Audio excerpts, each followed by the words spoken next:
Capítulo 18. Tengo un satélite taciturno y solitario. Puede que esa persona se encuentre muy cerca, dijo Fukaeri tras reflexionar seriamente durante un rato mientras se mordía el labio inferior. Tengo volvió a juntar los dedos sobre la mesa y miró a Fukaeri a los ojos. ¿Cerca? ¿Te refieres a que se encuentra en Koenji? En un lugar al que se puede ir a pie desde aquí. Tengo quiso preguntarle cómo lo sabía, pero era consciente de que no obtendría respuesta a una pregunta de ese tipo. Podía preverlo. Requería preguntas prácticas que pudiera responder con un sí o con un no. Entonces, si la busco por esta zona, ¿podré ver a Aomame?, preguntó Tengo. Fukaeri sacudió la cabeza. Dando vueltas simplemente no la vas a encontrar.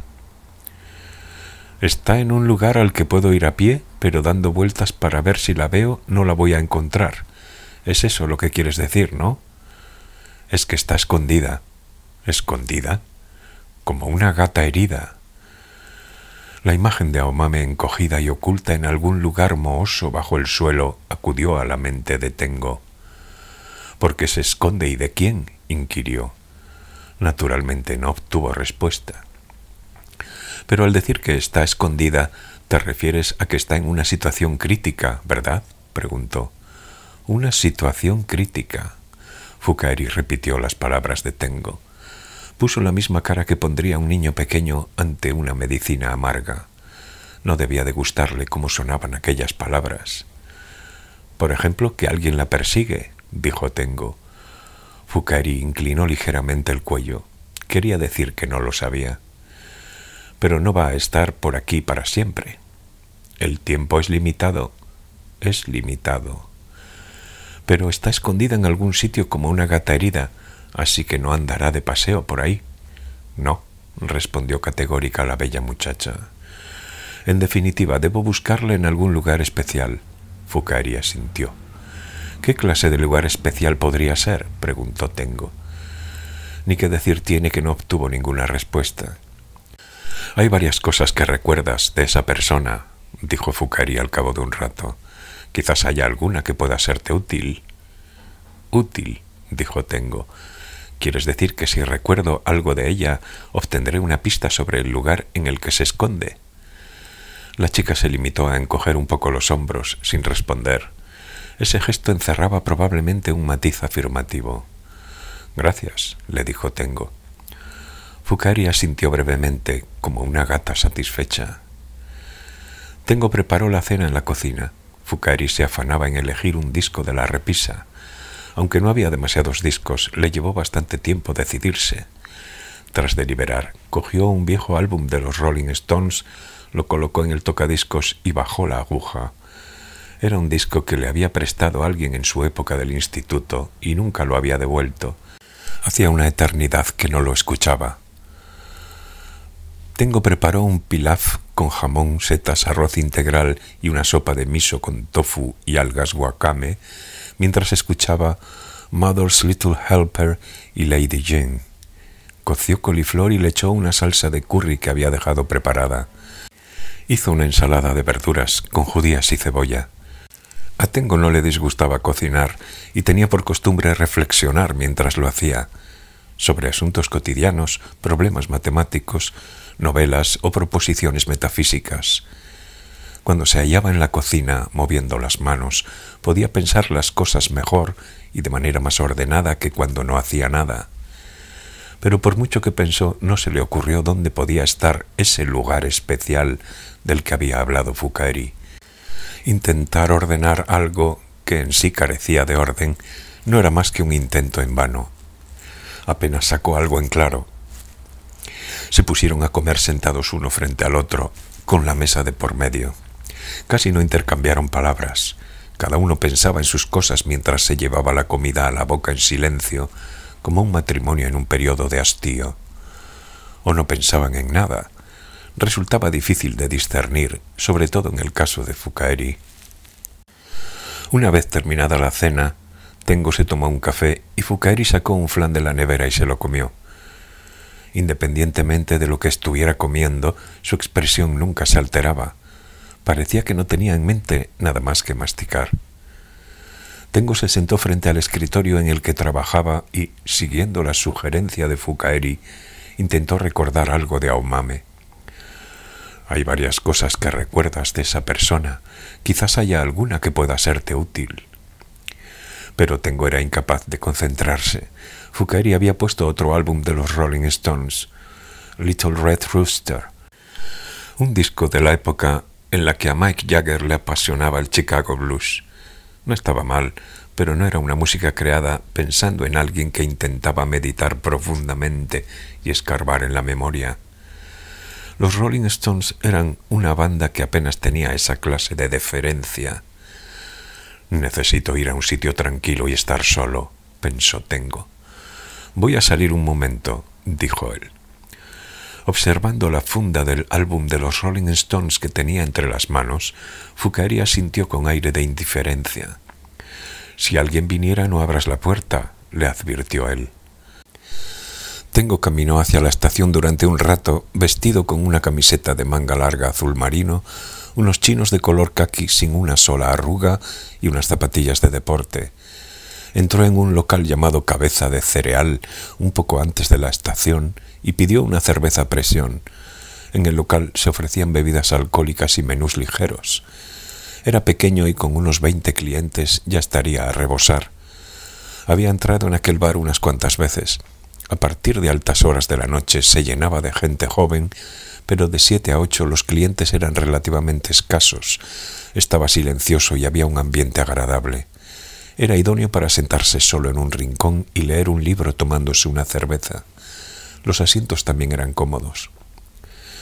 No estaba claro de dónde venía ni qué significaba el nombre del bar.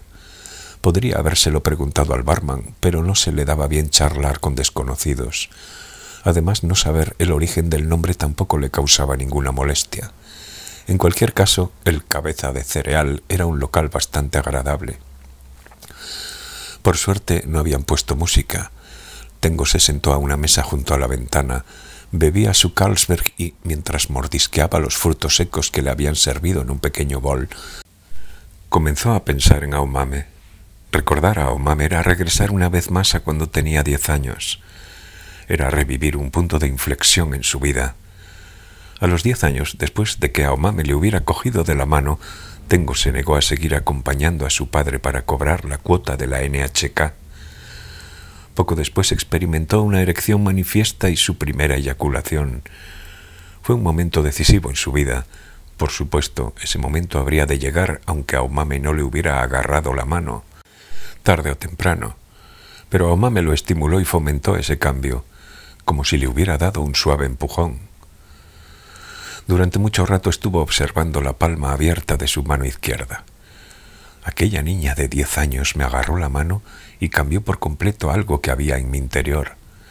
No sé explicar de manera lógica cómo pudo suceder algo así, pero en ese momento nos comprendimos uno al otro y nos aceptamos de manera natural, por completo, casi de forma milagrosa. Esas cosas no ocurren muchas veces en la vida, no. Probablemente solo ocurran una vez. Pero en ese preciso momento, Tengo no era consciente de la determinante relevancia de aquel acto. Y no solo en ese momento. Hasta hacía muy poco no había sido realmente consciente de sus implicaciones. Simplemente había albergado la imagen de la niña en su corazón de manera difusa. Ahora que tendría 30 años, seguro que había cambiado de aspecto. Sería alta, tendría el pecho más desarrollado y llevaría un peinado diferente, por supuesto. En caso de que hubiera abandonado la asociación de los testigos, también llevaría algo de maquillaje. Quizá vistiera ropa clara y de buen gusto. A Tengo le costaba imaginársela caminando con energía por la calle, ataviada con un traje de Calvin Klein y zapatos de tacón. Sin embargo, era posible. La gente crece y crecer conlleva cambios. Tal vez se encontraba en el local en aquel mismo momento y él no se había percatado. Volvió a mirar a su alrededor empinando el vaso de cerveza. Está cerca de aquí, en un lugar al que se puede ir a pie. Eso había dicho Fukaeri. Y Tengo se creía aquellas palabras. Si ella lo decía, seguramente fuera así. Pero aparte de Tengo, en aquel local solo había una joven pareja sentada a la barra con aspecto de universitarios que, arrimados el uno al otro, charlaba íntimamente y con entusiasmo. Al verlos, Tengo sintió una profunda tristeza, como hacía tiempo que no sentía. «Estoy solo en este mundo», pensó. «No tengo a nadie». Entonces cerró ligeramente los ojos, se concentró y rememoró de nuevo la escena del aula en la escuela primaria. La noche anterior, cuando se había unido a Fukaeri en medio de aquella violenta tormenta, también había cerrado los ojos y había visitado aquel lugar. De manera realista y sumamente figurativa.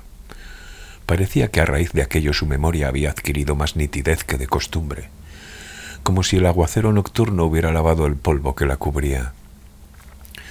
La inseguridad, la esperanza y el miedo se habían esparcido por toda el aula vacía y se ocultaban dentro de diferentes objetos, como pequeñas criaturas medrosas. La pizarra con fórmulas matemáticas a medio borrar, los pequeños fragmentos de tiza, las cortinas cutres quemadas por el sol, las flores en el jarrón de la tarima del profesor. No recordaba qué flores eran.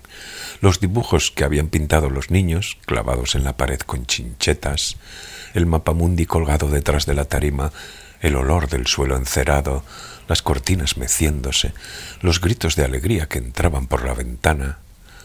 Tengo era capaz de reproducir aquella escena detalladamente en su cabeza. Era capaz de recorrer con la mirada cada augurio, cada intriga y cada enigma allí presentes. Durante las decenas de segundos en los que Aomame le agarró la mano, Tengo había mirado un montón de cosas y había grabado sus imágenes en la retina con la precisión de una cámara fotográfica. Era una escena básica que le había permitido sobrevivir a una adolescencia llena de sufrimiento. Esa escena siempre iba acompañada del fuerte roce de los dedos de la niña.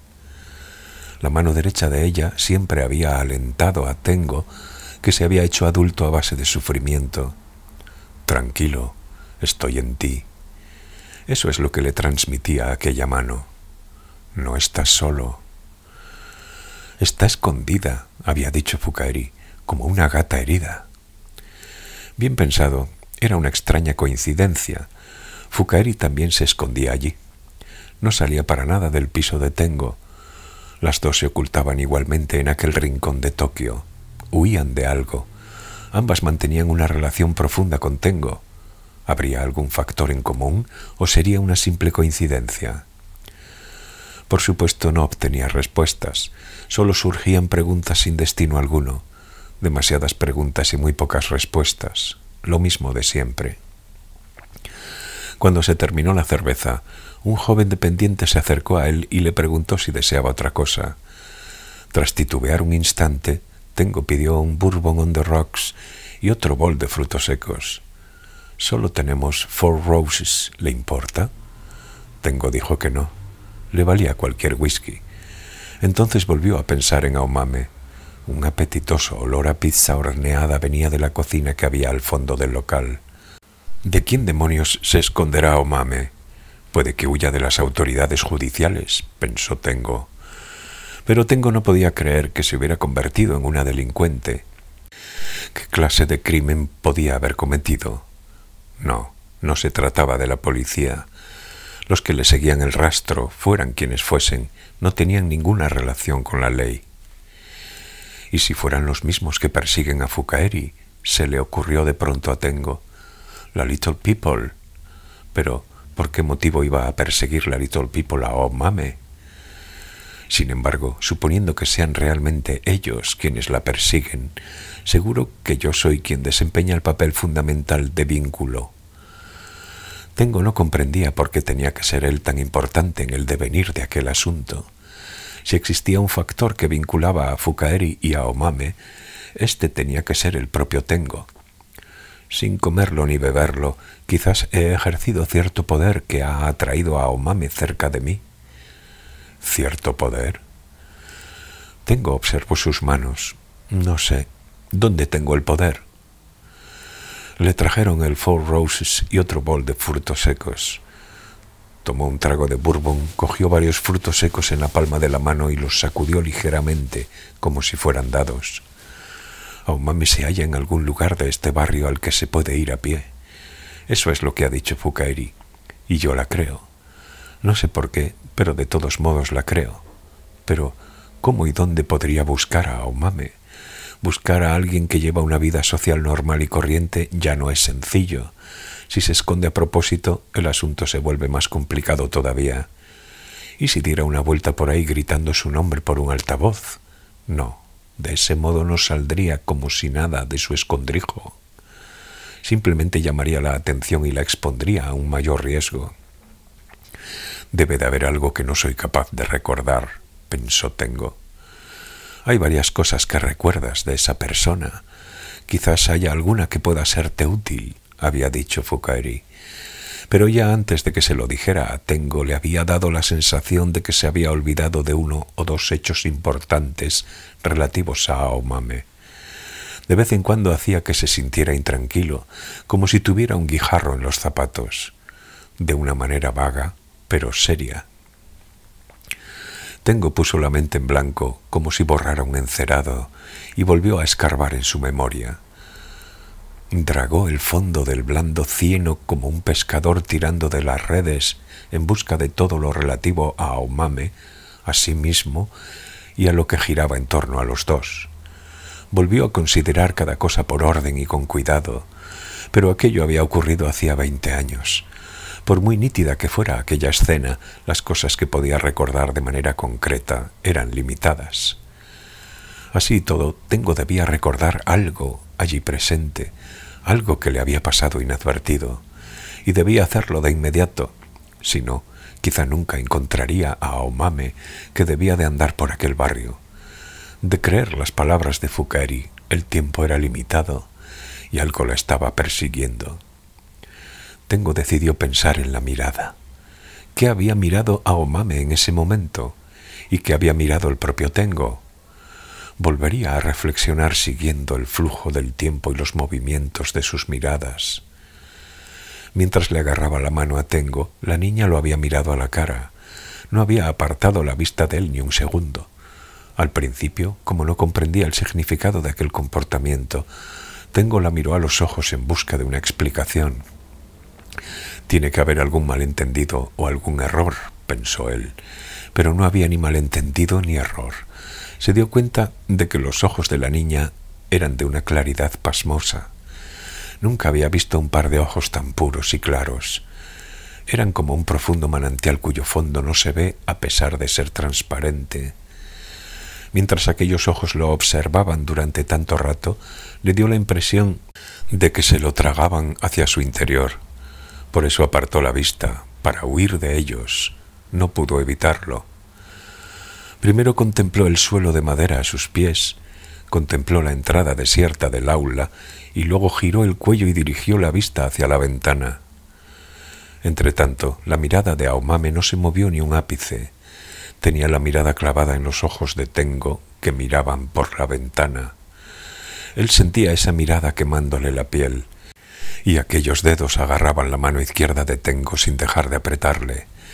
La presión no varió ni lo más mínimo, no titubeó. La niña no tenía miedo, no tenía nada que temer, y a través de la yema de los dedos transmitía esa sensación a Tengo. Como había sido después de que limpiaran el aula, las ventanas estaban abiertas de par en par para renovar el aire y las cortinas se mecían serenamente con el viento. Al otro lado se extendía el cielo. Ya estaban en diciembre, pero todavía no hacía demasiado frío. En lo alto del cielo flotaban unas nubes, nubes blancas y rectas que conservaban el ambiente otoñal. Parecía que acababan de trazarlas con una brocha. Luego, allí había algo. Algo flotaba bajo las nubes. ¿El sol? No, no era el sol. Tengo aguantó la respiración y, apoyando los dedos sobre las sienes, intentó penetrar más hondo en sus recuerdos. Parecía que el fino hilo de la conciencia se iba a romper de un momento a otro. Eso es, allí estaba la luna. Todavía era temprano para el anochecer, pero la luna pendía del cielo. Una luna en sus 3/4. A Tengo le había sorprendido que, aún de día, se pudiera ver la luna así de grande y de clara. Se acordaba perfectamente. Aquel fragmento impasible de roca gris pendía ocioso en una zona baja del cielo, como si estuviera suspendida de un hilo invisible. Desprendía cierto aire de artificialidad. A primera vista parecía una luna falsa construida como atrezo para un teatro. Pero aquella era sin duda una luna real. Por supuesto, nadie se iba a tomar la molestia de colgar una luna falsa en el cielo real. De pronto, Aomame dejó de mirar a Tengo. Dirigió la vista hacia lo mismo que él miraba. Aomame también contemplaba aquella luna en pleno día, igual que él. Sin dejar de agarrarle la mano a Tengo y con gesto muy serio. Tengo volvió a mirarla a los ojos. Sus pupilas ya no eran límpidas como hacía un rato. Había sido un tipo de transparencia especial momentáneo. En lugar de aquello ahora se percibía algo duro y cristalizado. Era brillante y al mismo tiempo albergaba una dureza que recordaba en la escarcha. Tengo no comprendía qué demonios significaba aquello. Un momento después, la niña pareció tomar una determinación. Le soltó de repente la mano a Tengo, le dio la espalda y, sin decir palabra, salió a paso ligero del aula. Abandonó a Tengo en medio de un hondo vacío, sin volverse siquiera una sola vez hacia atrás. Tengo abrió los ojos, se relajó, exhaló un hondo suspiro y, a continuación, bebió un trago de bourbon. Sintió como el líquido atravesaba su garganta y descendía por el esófago. Entonces volvió a inspirar y expeler el aire. Aomame ya no estaba allí. Se había dado la vuelta y se había marchado. Y había desaparecido de su vida. De aquello habían pasado 20 años. Era la luna, pensó Tengo. En aquel momento estaba mirando la luna, y Aomame también la miraba. Un pedazo de roca del color de la ceniza, suspendido en el cielo iluminado de las 3:30 de la tarde. Un satélite taciturno y solitario. Los dos la mirábamos uno al lado del otro. Pero, ¿qué significa eso? ¿Acaso me va a guiar la luna hasta el lugar en el que se encuentra Aomame? En ese momento Aomame quizá le entregó su corazón a la luna a escondidas.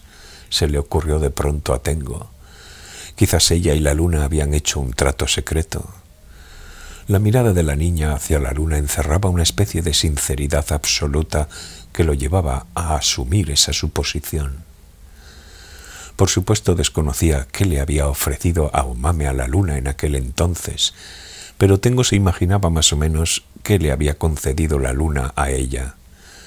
Seguramente pura soledad y calma. Era lo mejor que podía ofrecerle la luna a alguien. Tengo pagó la cuenta y salió del Cabeza de Cereal. Entonces miró al cielo. No se veía la luna. El cielo estaba despejado y la luna debía de andar en alguna parte. Pero desde la calle rodeada de edificios era imposible verla. Con las manos en los bolsillos, caminó de calle en calle en busca de la luna. Aunque quisiera ir a un claro entre los edificios, en Koenji no era sencillo encontrar uno. Era una zona tan llana que costaba encontrar la mínima cuestecilla. No había lugares altos. Podría subir a la azotea de un edificio desde el que se avistaran las 4 direcciones, pero no encontró a su alrededor ningún edificio adecuado. Sin embargo, mientras deambulaba, Tengo se acordó de un parque infantil cercano. Había pasado por él en otras ocasiones yendo de paseo. No era grande, pero seguro que tenía tobogán. Si se subía, aunque no fuese desde una gran altura, el panorama sería algo mejor que desde el suelo. Se encaminó hacia el parque. Las agujas del reloj de pulsera marcaban casi las 8. El parque estaba desierto. Una farola de mercurio se erigía en medio y con su luz lo iluminaba completamente de punta a punta. Había un enorme olmo de agua todavía frondoso, así como arbustos bajos, una fuente, bancos, un columpio y un tobogán. También había unos aseos públicos, pero al anochecer un empleado municipal los cerraba, tal vez para evitar que algún vagabundo entrara. De día, madres jóvenes cuyos hijos todavía no iban al parvulario charlaban animadamente mientras los niños jugaban. Tengo había visto aquella escena en repetidas ocasiones, pero al anochecer casi nadie visitaba aquel lugar. Tengo se subió a lo alto del tobogán y, de pie, miró al cielo. Al norte de aquel parque, un edificio nuevo de 6 plantas tapaba el cielo como un muro, pero en las otras direcciones solo había edificios bajos. Tengo miró a su alrededor y encontró la luna en dirección sudoeste. Flotaba sobre el tejado de una vieja casa de 2 plantas. Había alcanzado 3/4 de su tamaño. Igual que la luna de hace 20 años, pensó Tengo. Exactamente el mismo tamaño, la misma forma. Casualidades del destino. Quizás. Sin embargo, aquella luna suspendida en el cielo nocturno de principios de otoño era luminosa e irradiaba un calor singular propio de la estación. La impresión que producía era muy diferente a la de la luna de las 3:30 de la tarde de aquel mes de diciembre. Aquella luz, natural y apacible, aliviaba el corazón de la gente, del mismo modo que lo aliviaban las corrientes de agua cristalina y el suave murmullo de las hojas de los árboles. Tengo estuvo mirando al cielo, subido a la cima del tobogán durante largo rato. Se oía una especie de fragor marino entremezclado con ruido de neumáticos de diferentes tamaños, procedente de la circunvalación número 7. Aquel ruido hizo que se acordase repentinamente de la clínica en la costa de Chiba, en la cual estaba internado su padre. Como de costumbre, la luz mundana de la metrópolis desvanecía la silueta de las estrellas. Aunque el cielo estaba despejado del todo, solo se vislumbraban aquí y allá alguna estrella especialmente luminosa. A pesar de ello, la luna se veía a la perfección. Pendía de manera íntegra, sin manifestar su disgusto por aquel cielo contaminado lumínica y acústicamente. Aguzando los ojos se podía reconocer la enigmática sombra que formaban aquellos gigantescos cráteres y valles. Mientras contemplaba abstraído la luz de la luna, una especie de recuerdo heredado de tiempos remotos vino a su memoria. Desde antes de que el ser humano hubiera adquirido el fuego, las herramientas y el lenguaje, la luna siempre había sido su aliada. A veces había iluminado un mundo en tinieblas como una lámpara caída del cielo y había mitigado el miedo de la gente. Sus fases habían proporcionado al ser humano la noción del tiempo. Parecía que el sentimiento de agradecimiento hacia la compasión desinteresada de la luna estaba fuertemente arraigado en los genes de la especie humana, incluso ahora que las tinieblas habían sido expulsadas de casi todos lados, como una cálida memoria colectiva. La verdad es que hacía una eternidad que no me paraba a contemplar la luna de este modo, pensó Tengo. ¿Cuándo había sido la última vez que había mirado la luna? Al transcurrir los días en medio del trasiego de la ciudad, uno vivía mirando solo a los pies e incluso se olvidaba de mirar hacia el cielo nocturno. A continuación, Tengo se dio cuenta de que había otra luna flotando en un rincón del cielo a poca distancia de la luna. Al principio pensó que se trataba de un espejismo o una ilusión óptica producida por los rayos de luz, pero lo comprobó una y otra vez y allí había 2 lunas de perfil definido. Durante un momento se quedó sin palabras, con la boca entreabierta, contemplándolas anonadado. Era incapaz de asumir lo que estaba viendo. El perfil y la sustancia no se superponían correctamente, como cuando los conceptos y el lenguaje no casan. ¿Otra luna? Cerró los ojos y con la palma de las manos se frotó con fuerza los músculos de las mejillas. ¿Qué demonios me pasa?, pensó Tengo. No he bebido tanto. Serenamente llenó de aire los pulmones y lo expulsó con tranquilidad. Comprobó que sus sentidos no estaban alterados. En la oscuridad de sus ojos cerrados volvió a verificar quién era, dónde estaba y qué hacía. Septiembre de 1984. Tengo Kawana, barrio de Suginami, en Koenji, parque infantil. Es de noche y miro la luna, no hay duda. Luego abrió los ojos tranquilamente y volvió a mirar al cielo, con cuidado y sangre fría. Pero, en efecto, allí había 2 lunas. No es un espejismo, hay 2 lunas. Tengo se agarró el puño de la mano derecha con fuerza durante un buen rato. La luna seguía siendo taciturna, pero ya no era solitaria.